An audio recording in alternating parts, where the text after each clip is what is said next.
Friends, આજે હું તમારી સાથે શેર કરીશ સુગર ફ્રી કેન્ડીની રેસીપી. તો ડ્રાય ફ્રૂટ અને દૂધ સાથે કેન્ડી એટલી ટેસ્ટી બને છે કે બાળકો વારંવાર માગશે ને તમે બનાવશો પણ.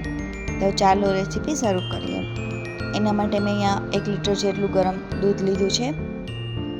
એની અંદર ઉમેરી દઈએ એલચી, ત્યારબાદ મખાના 1 વાટકો, અડધી વાટકીથી પણ થોડા ઓછા કાજુ, તેટલા જ બદામ, ત્યારબાદ પિસ્તા, અને એને સારી રીતે મિક્સ કરી દઈએ.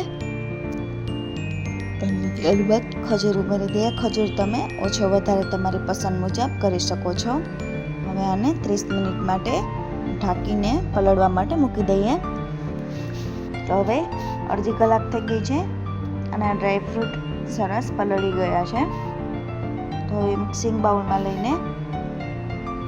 લઈએ ડ્રાય ફ્રૂટ્સ બધા, અને હવે આપણે મિક્સ કરી લઈએ અને મિક્સરમાં. તો હવે આની એકદમ સરસ સ્મૂથ પેસ્ટ બની ગઈ છે, એકદમ આ રીતે. અને હવે ત્યારબાદ અહીંયા કેન્ડી મોલ્ડમાં આપણે ભરી દઈએ. અને કેન્ડી એટલી ટેસ્ટી બને છે કે તમે બહારની કેન્ડી પણ ભૂલી જશો. હવે આને આપણે 8 થી 10 કલાક માટે ફ્રીજમાં જામવા માટે મૂકી દઈએ. તો 8 થી 10 કલાક થઈ ગઈ છે અને આપણી કેન્ડી એકદમ સરસ જામી ગઈ છે. તમે જોઈ શકો છો, જો એકદમ આ રીતે.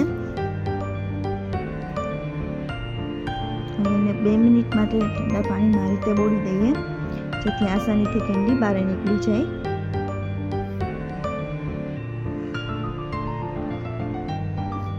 જો તમને મારી રેસીપી ગમી હોય ને તો મારી ચેનલને સબસ્ક્રાઈબ કરી દેજો, મારા વિડીયોને લાઈક કરી દેજો, શેર કરી દેજો, અને સબસ્ક્રાઈબ કરવાનું ના ભૂલતા.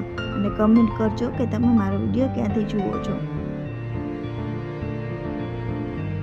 જો આ રીતે કેન્ડી આપણે બહાર કાઢી લીધી છે.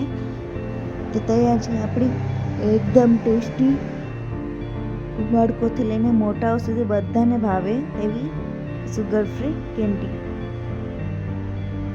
હવે આને આપણે સર્વ કરી લઈએ.